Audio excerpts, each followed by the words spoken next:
Dame in gospodje, zdaj pa je skrajni čas, da se posvetimo temi, o kateri nihče noče govoriti, ker je tako preklemano strokovna in dolgočasna.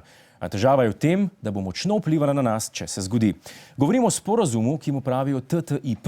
In ker v takšnih stvarih nisem dovolj podkovan, v studiu pozdravljam strokovnjakinjo za ekonomijo, našo posebno korespondentko Anjo Jenko.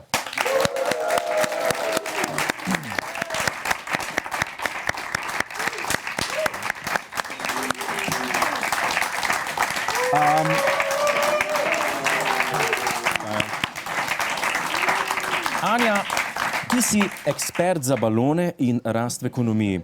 Povej nam točno, kaj je TTIP. Ja, Jure, poglej, TTIP je čezatlantsko partnerstvo za trgovanje in investicije, o katerem se že dolgo za zaprtimi vrati pogajajo Evropska unija, Združene države Amerike in korporacije. Za zaprtimi vrati? Torej je stvar strogo tajna. Kaj pa je fora tega sporazuma, če nočejo, da vemo zanj? Poglej, ta sporazum se ukvarja z vsemi vidiki vsakdanjika. Zavarovalnice, banke, higiena, telekomunikacije, energija in tako naprej. Ameriški in evropski direktorji hočejo, da se ukinejo vse regulacije, kar pomeni, da bodo lahko počeli čisto, kar bodo hoteli.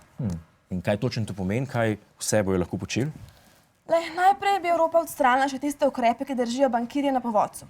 Kar pomeni, da bodo lahko spet zastrali in pokradili vse, mi bomo pač spet padali v krizo. Druga stvar so naravni viri, kar pomeni, da nam bodo lahko privatizirali vodo. Tretjič, korporacije bodo lahko tožile države, če se jim bo zdelo, da imajo premehen dobiček. Če bo recimo McDonald's rekel, da je minimalna plača v Sloveniji previsoka in da to vpliva na njihove profite, bodo lahko Slovenijo tožili. Na naše stroške, seveda. Čakaj malo. Firma bo tožila državo zaradi zakonov, ki jih je uvedla. Kaj je naslednje, da nam zaserijo še hrano? Točno tako, Jure, ja.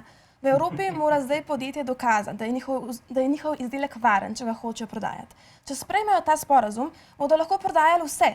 Kupci bomo mogli pa dokazati, da je izdelek nevaren, če bomo hoteli, da ga umaknejo s polic. Ti se ne hecaš, ne vem? Ne, čisto resno govorim, Jure. Naši evroposlanci ziher niso podprli tega, ne? V bistvu so, ja. Bogovič, Peterle, Tom, Zver in Šulin so sporazum podprli. Šoltes je bil proti, Fajon in Weigl so se pa dve pičke vzdržali. A se sploh pričakoval kaj drugega?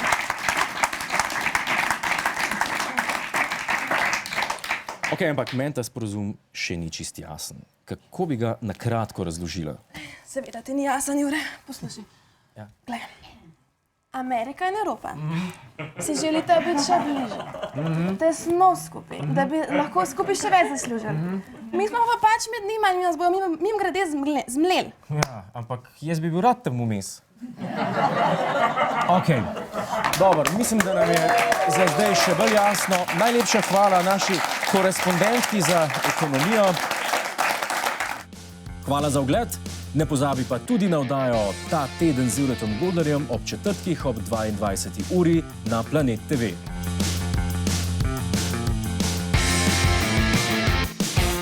Hej tujec! Polajkaj nas na Facebooku, posledi nas na Twitterju in naroči se na naš YouTube kanal.